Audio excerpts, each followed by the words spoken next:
I am an astrology girly. And when I talk about this on the internet, I met with a lot of different types of responses, a mixture of curious and judgmental and downright angry sometimes. And I thought I should talk about it on the podcast because astrology and the study and practice of astrology has completely changed my life for the better. Sometimes, the work is so, you try to be true. You feel sometimes it's on the verge of a kind of craziness, but it isn't really craziness. It's really getting the truest part of yourself out, and it's very hard, I mean, it's not easy, let's say. And yet it can be very simple at the same time.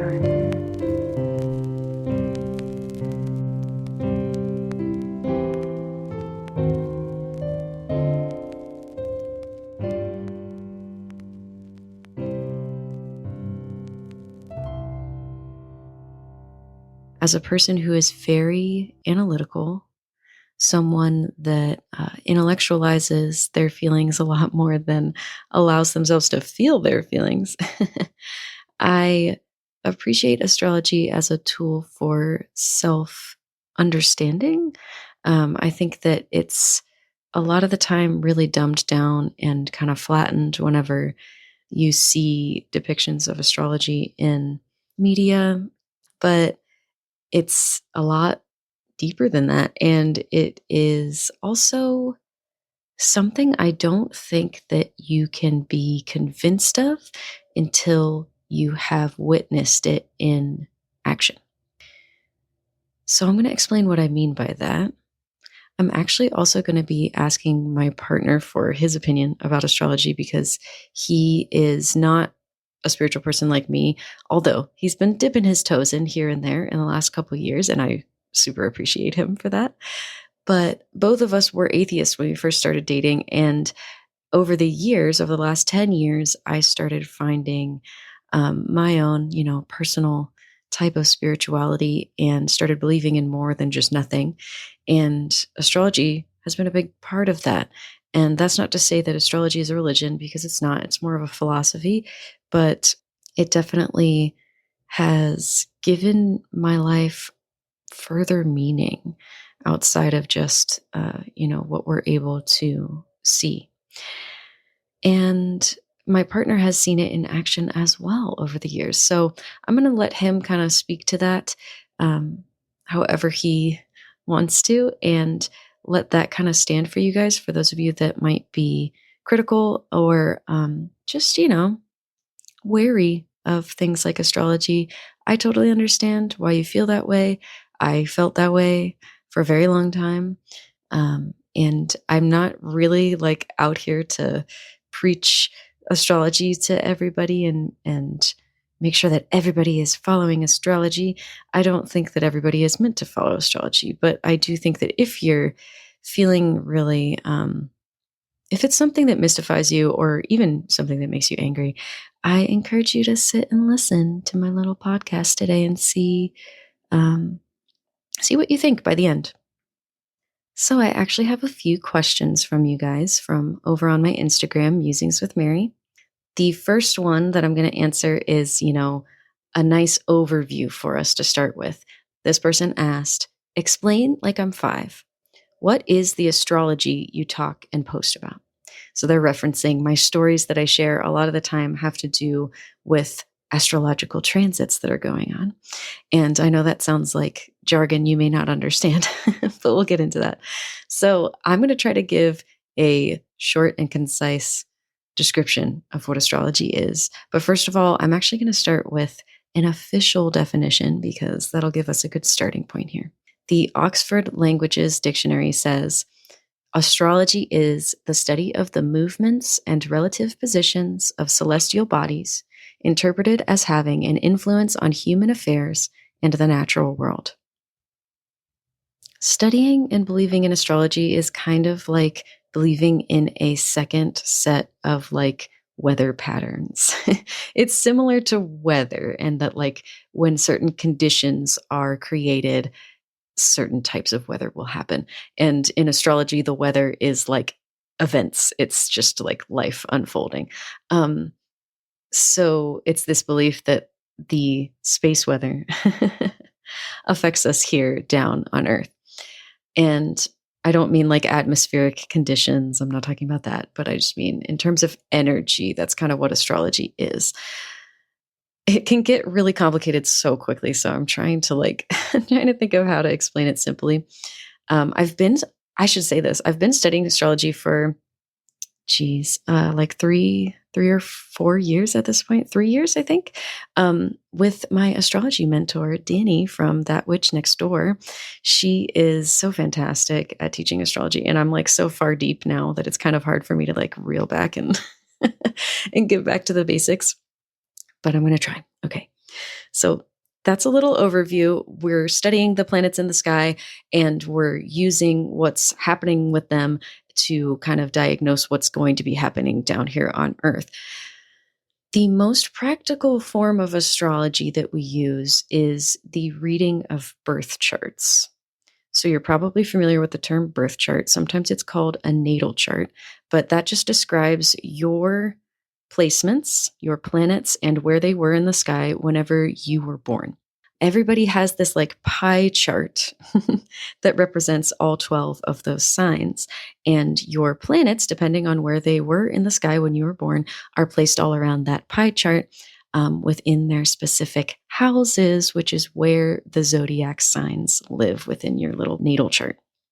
If I had a visual element to use in this non-visual podcast, that would be very helpful. But you can just look up birth chart and you can see a picture of what it looks like. So astrologers use that information to glean what type of influences mesh together to create a person's personality. You can then take that information that you have from someone's birth chart and compare it to the current planets in the sky. And within that pie chart, you will see a lot of the time you'll be able to see these little lines going back and forth across the center of the pie chart. And those actually represent these angular relationships between the planets. So if you're thinking about, if you've ever been to like, what do they call those places? An observatory, maybe? One of those places that, has the fake sky and it shows you like the stars moving. If you go to one of those places and you look up, right, it's just a big circle, right? That's what we can see essentially is like a circle of sky. So when we're looking at a birth chart, that's basically what it is representing. And so you're thinking about, okay, I can see that planet. We can't always see the planets, but humor me. I can see that planet over in the top left, and this other planet is like towards 3 o'clock on the right, right? If we're thinking about clocks. And that creates I don't know, I have no idea what the actual angle would be, but I'm making it up now. That creates a 45-degree angle. So that line between those planets represents a certain type of interaction between those two energies. And all these kinds of angular relationships between these planets represent different types of relationships between them. Some of them are easier, some of them are more challenging, others are really harmonious. So that's what people are looking at. That's what astrologers are looking at to determine how your planets and all of your placements interact with each other. And you can also use this to see how two different people will interact with each other. That's like relational astrology. We call it synastry. And that's like kind of the stereotype of astrology, right? It's like a fortune teller telling you that you're going to meet a Taurus and you'll get married, something like that, right? So that is an aspect of astrology that we can use, but you can also use that same idea of like comparing two different charts with a person and a time, any time. Okay, so it could be the start of a historical event or a time of something significant in your life when you like got a new job or something. You can compare your birth chart to that time you accepted the new job and see how that's interacting and how it's propelling you forward, what kind of growth areas it's creating for you. Anyway, wow, that was a big tangent. I hope that makes sense. It is very honestly like astrology is a lot more of a science than people think. It takes a lot of practice to be able to read these things. Actually, I would say it's like a language. It is very complex. It's similar kind of to reading music, I guess. It's like that kind of language as opposed to a language with words. Um, and it's super complex. You can go so deep. And I would say I'm an intermediate astrology student. I can't do what some of these advanced astrologers are doing out there. I don't really do predictions. I'm able to look at things and see, how they interact, but I'm not able to tell you like what's coming in the future, really. But I'm able to tell you how energies are interacting in the moment, right? But yeah, some astrologers can tell you all kinds of crazy stuff. Anyway, I hope that gives like a good idea of what people are using astrology for.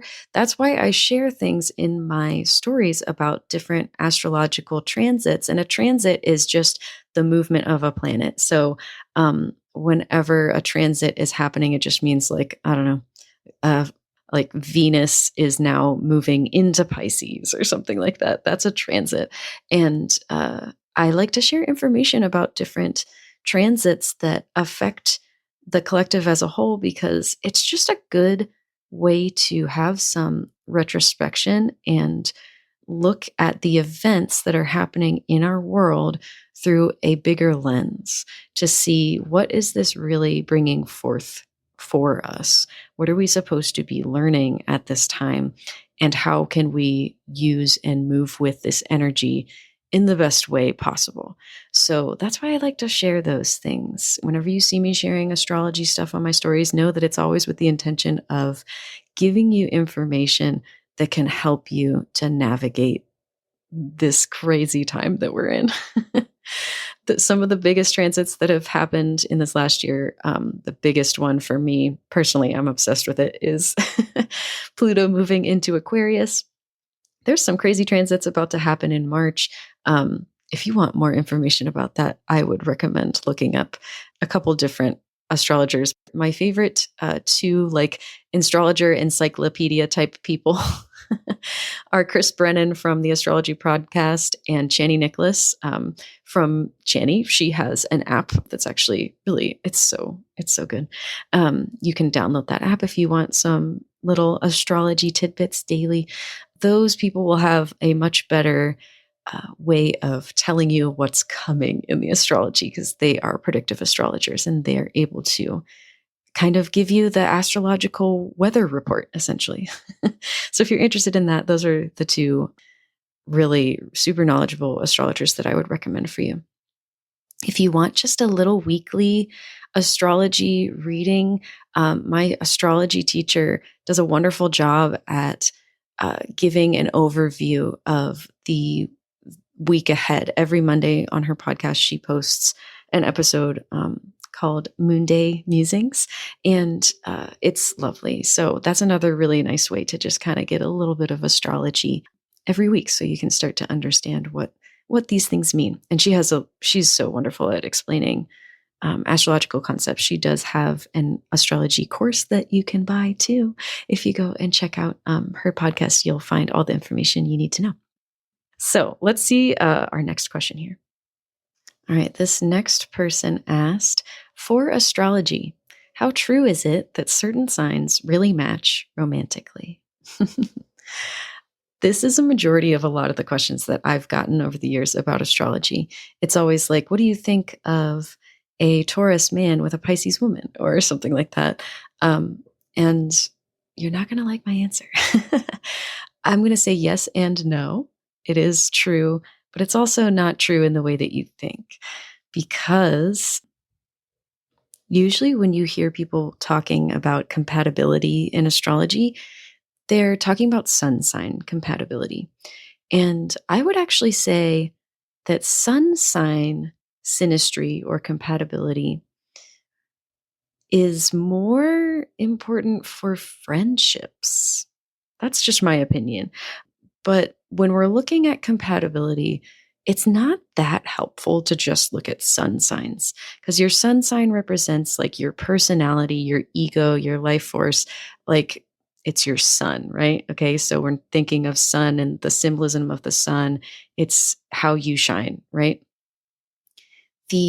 That's not the only thing. That's like maybe how you catch someone's attention, right? Romantically.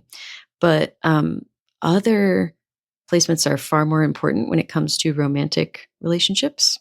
And I actually had an episode about this on my old podcast, Sex Work for the Soul, which is available for free on my Patreon, in which I actually had Danny, my astrology teacher, come on my episode and we talked all about sex and astrology. So we talked a lot about compatibility and like what you really want to look at when you're looking for that. So I'll give you an abbreviation here, and if you want a more in-depth answer, then you can go ahead and check out that episode on my Patreon. So the sun sign is just one thing. You're going to want to look at your moon, your Mercury, and your Venus as well. And there are others, but those signs, your moon represents your emotional world, essentially. Your Mercury represents the way that you communicate. And your Venus sign is how you love and it's also connected to sexuality. Mars could be important as well because Mars is like kind of the passionate side of sexuality and also how you take action. So your Mars and Venus are kind of like the two ends of your love language, I would say.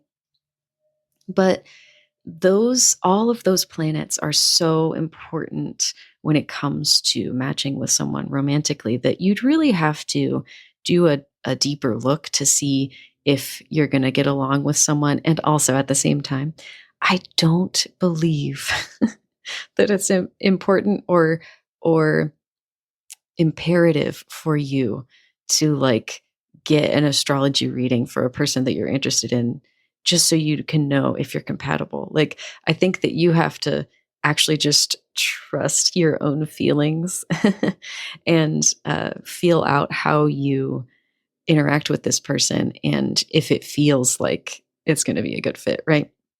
If you want a little extra help, I think it's totally fine to look at synastry. And actually, for people that are already in relationships, it could be a really helpful thing to see how your two charts interact. But yeah, don't let it like stop you. If some random astrologer on the internet says like, "Oh yeah, Gemini man with a Scorpio woman's not a good match," like don't listen to them. I actually think those two would be a great match, but um, but don't listen to people's opinions purely based on sun signs, especially. You're going to want a deeper look. And you can do that by getting an astrology reading if you feel so inclined to go deeper into that. I am going to be offering some readings here pretty soon, astrology and tarot readings. I am planning on reopening over on my Patreon. So if you're interested in something like that, then hit me up. But yeah, so I do think that like certain signs are going to get along better with each other. There are some signs that I would say can irritate each other for sure, but every person has a combination of zodiac placements within their chart. So that means that you're not going to be all Taurus, you're not going to be all Gemini, you're not going to be all Sagittarius. You're going to have a mixture. And of course, there are some people's charts where, just miraculously, a lot of the planets were in Libra at that moment. So they have like 5 Libra placements. But generally, it's more common to have a smattering, a mixture of different signs. So whenever you're talking about the compatibility, it's complicated because you're going to have a mixture of signs and the other person's going to have a mixture of signs and they all interact differently. And within your chart, they interact differently. Within that person's chart, they interact differently. And then you put them all together and every single one of those signs have these different relationships between each other. And it's quite complicated. And that's just how relationships are, right? We're full, very complex human beings out here. So I think whenever we look at relational astrology and people are asking like, is this a match? Is that a match? We're really flattening the human experience here, folks, because humans are intensely we are intensely complicated, and we also are a result not only of our nature or how we are born and what our birth charts tell us, but also the things and the experiences that we've gone through, right? We're shaped differently. Like, you could have a very similar birth chart as someone who's born on the same day, same time, same place as you, but depending on your life circumstances, you could totally turn out to be a very different person than that other person. Like, you know, it really depends. So anyway, that was a big long tangent. I hope that it made sense. So I do think that like certain signs get along better with each other. Perhaps signs that are in the same element are probably going to get along with each other in certain ways, but they'll also rub each other the wrong way. So it depends. When I say elements, I mean each of the signs actually has an element. So that, like, Aries is a fire sign, Taurus is an earth sign. I'll just go through it. So in case you're wondering. So Aries is fire, Taurus is earth, Gemini is air, Cancer is water, Leo is fire. We go through this cycle. So we're restarting again with fire with Leo. Then Virgo is earth, Libra is air, Scorpio is water, Sagittarius is fire, Capricorn is earth, Aquarius is air, and Pisces is water. I fear I'm getting too complicated in here, so I'm going to stop there. There's so many other things I could talk about, but I know I'll just confuse you. So sorry if I've already done that. I'm going to be doing more episodes about astrology, and I'm actually going to be having Danny on the podcast at some point again to answer your questions about astrology. So if you're interested in learning more or just understanding what you're seeing on the internet, since it's such a big trend right now, then feel free to send in your astrology questions because I'd be very happy to answer them for you. All right, let's get into our final question for today. The final question is, what's the biggest misconception versus the reality of astrology? And I think I've covered that a good bit today, but like in general, it's just this idea that this is some fleeting, woo-woo thing. And sure, it's woo-woo. We don't have, well, actually, I can't say that. I was going to say we don't have concrete proof, but here's the proof for me. A lot of the proof that you're going to get out of astrology is going to come from you learning more and more about it and then experiencing certain transits and realizing how it does affect you. And it does make a difference in your life whenever the moon is in a certain sign. And you can start to notice patterns of how your life changes depending on what's going on in the skies. I think that awareness comes with the education, right? So when you're becoming more educated about what these things mean, you're also becoming more aware of them and how they interact with your life. The most interesting thing for me has been looking back at points in history and studying the astrology of those moments. If you've been following me in various places, you've heard me ramble about Pluto and Aquarius every so often. And it's just been so fascinating. I've done a lot of research about it over the last few years. There's a lot of really great podcasts about it. The Chris Brennan Astrology podcast has a great episode on Pluto. Danny also has a great episode on Pluto through the last few centuries. The reason that this particular transit has been so consuming for me and for many of us that are interested in astrology is that the last time we had Pluto in Aquarius was hundreds of years ago during the American Revolution. So some of these transits that go on take a very long time to come back around, to make a full cycle through all the signs. That's because these are planets that are so far away, right? So Pluto has a very long rotation. Let me look up how many years it is. So Pluto takes 248 years to get all the way around the astrological wheel. So Pluto actually stays in one sign between 15-ish and 30 years at a time. Depends on the sign. Some of the signs it stays a little longer, and others it stays a little shorter. So it will be in Aquarius for the next 20 years. And the last time this happened was during a couple different revolutions, actually, not just the American Revolution. So this is kind of like our return to the birth of our nation. And I'm going to read to you what I wrote over on my Substack because it's more eloquent than what I can say off the top of my head. But here's how I've been looking at this transit and why I'm so fascinated by it. Back around the time that our country was made, we were founded against the rule of kings and royal money. And now we find ourselves back in the same position hundreds of years later with another cruel, quote unquote, king and all the richest men in the land using their power for selfish gain. This is a time for us to resist. We have to revolutionize our tactics and find new ways to change the world around us. And Aquarius reminds us that we can hold power through our combined strength and ingenuity. Aquarius is an air sign. It is the oldest air sign of the zodiac wheel.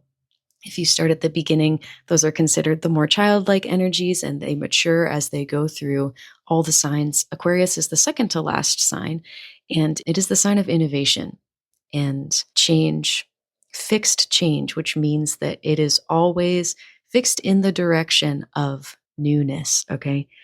So we will see a lot of changes in the next 20 years. There are also a bunch of different transits that are happening that are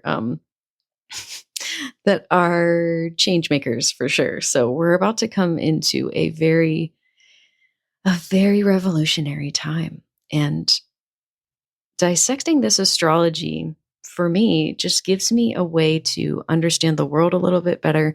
I can kind of give myself the ability to kind of know what's coming.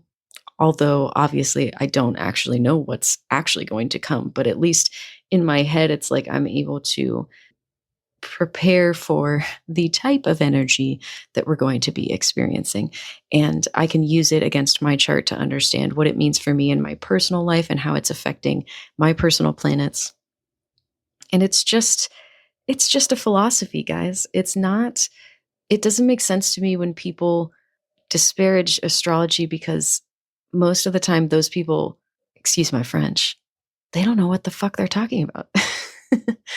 I've spent years now studying this amazing art of astrology, and history over and over and over again proves to us that these planets do have an effect on human behavior. And for me, I'm such a fan of space. I've always been obsessed with space.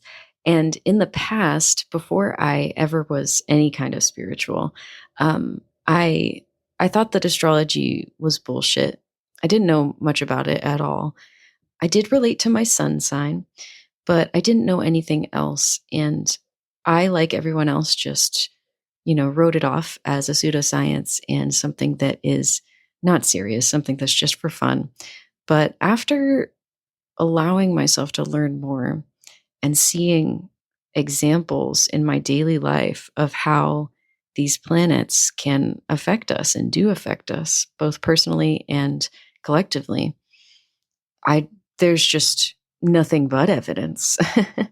So the deeper you get in there, the easier it is to understand that this is just another philosophy of how the universe works.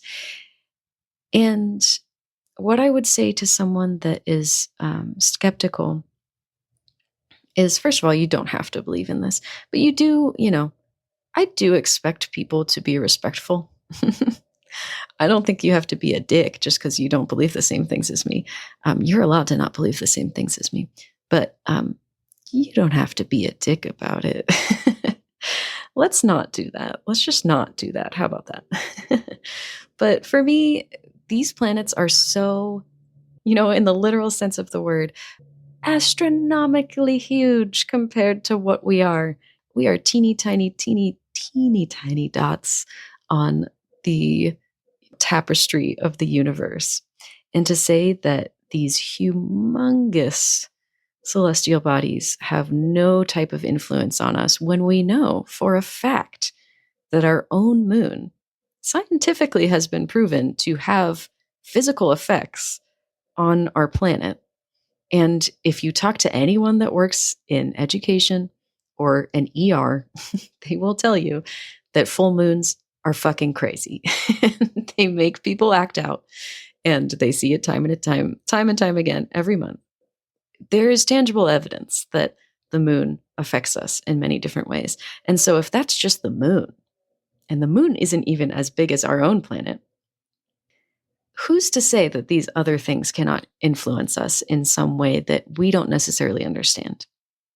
And that's my thing with science versus spirituality in general, is why do we have to have a scientific understanding of something before we can entertain the idea of it? I think that's very silly, because any and every scientific discovery has come out of an idea that someone had. Maybe it works this way. And then they look into it and they do the research, they do the experiments, and they find the theories. And really, most of science is just theories. We prove our own science wrong all the time. And I'm not here to like disprove science. What I'm saying is that science is constantly being evolved, right? What we understood to be the scientific truth 200 years ago is not the scientific truth now. And so who's to say that things, supernatural things cannot be considered real or valid until we can scientifically prove them? I think that's kind of silly. I also think that many scientific things can also be looked at through a spiritual lens, and they don't have to be separated. That spirituality can include science and science can be open to spirituality. I think it's a lot of the time two sides of the same coin. So that's my biggest pet peeve when it comes to misconceptions, I would say, is that people think that it's a pseudoscience, that it can't possibly be real or whatever, but they've never studied it. And they don't see the ways that so many experts have laid it out for us, examples upon examples of how this study of the planets has shown us again and again that these celestial bodies have an effect on us in some kind of way. And I'm one of those people that I don't need to know the answer, actually. Like, I'm not interested in the answer. I don't think that there is one answer. I think there's a lot of different answers to most of things, most of the questions that we have in life, right? So to me, astrology makes sense now that I've studied it and I understand how to use it. And that's all I need. So I'm not out here to like proselytize and get more people to believe, but I do feel the need sometimes to like defend my beliefs, only because assholes on the internet are assholes. So I thought to close out this podcast episode, it would be nice to get my partner in here to talk about how his viewpoints on astrology has changed over the years. We both started out as skeptics, and I've kind of been on this journey of discovering various forms of spirituality over the last 10 years, and he's been a witness to that. And I would venture to say that he's definitely become a lot more open-minded. So here's his thoughts on what it's like to see astrology in action as a skeptic. So ever since you started learning astrology, I've definitely at the beginning was a very big skeptic.